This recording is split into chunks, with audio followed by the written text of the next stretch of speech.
नमस्कार, मी Vicky Ayre, welcome seeds कंपनीचा प्रतिनिधी. आज आपण आलो आहोत पानवडद या गावात. तर आपल्या शेतकरी मित्रांनी वेलकम सीडची WS764 या फुलगोबीची लागवड केली आहे. तर प्लॉट कसा राहिला आपण त्यांच्याकडनं एक संवाद साधूया. दादा नमस्कार. नमस्कार. आपले नाव? माझं नाव गुलाब अमोलराव बोडके, राहणार राहणार पानवड खुर्द, तालुका सिल्लोड, जिल्हा संभाजी. संभाजीनगर. बरं, ही तुम्ही कोणती व्हरायटी लागवड केलेली आहे? 764 व्हरायटी लागवड केलेली आहे. तर लागवड दिनांक काय आपला? 26 फेब्रुवारी. 26 फेब्रुवारी. किती क्षेत्र लागवड केलेलं आहे? पाऊण 1 एक एकर. बरं, लागवडीपासून आज किती दिवसात तुमचा माल काढणीस आला? 7 दिवसात. 60 दिवसात तुमचा माल काढणीस आला. तर फळाचं वजन वगैरे काय वाटलं तुम्हाला? फळाचं वजन चांगलं आहे, 1 किलो जवळपास. 1 किलोच्या आसपास फळाचं वजन आलेलं आहे तुम्हाला.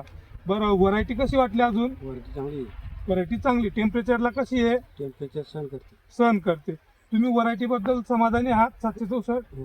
बाकी शेतकरी मित्रांना तुम्ही काय सांगू इच्छिता? चांगली व्हरायटी म्हणून सांगू शकतो. सांगू शकतो.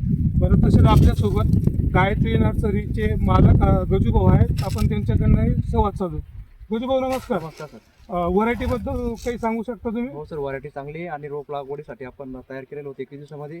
न मर होता, काही फवारणी न करता एकदम रोप मस्त क्वालिटीचे होते. व्हरायटी कशी वाटली तुम्ही? व्हरायटी एकदम मस्त व्हरायटी चांगली आहे. तुम्ही दरवर्षी शेतकऱ्यांना व्हरायटी सजेशन करता. शुभ्र गड्डा आहे. 60 दिवसामध्ये लागवडी तयार होती ती. लागवड काढणीस तयार होती. काढणीस तयार होतात. हो बरं, गजूभाऊंनी जी माहिती दिली त्याबद्दल धन्यवाद.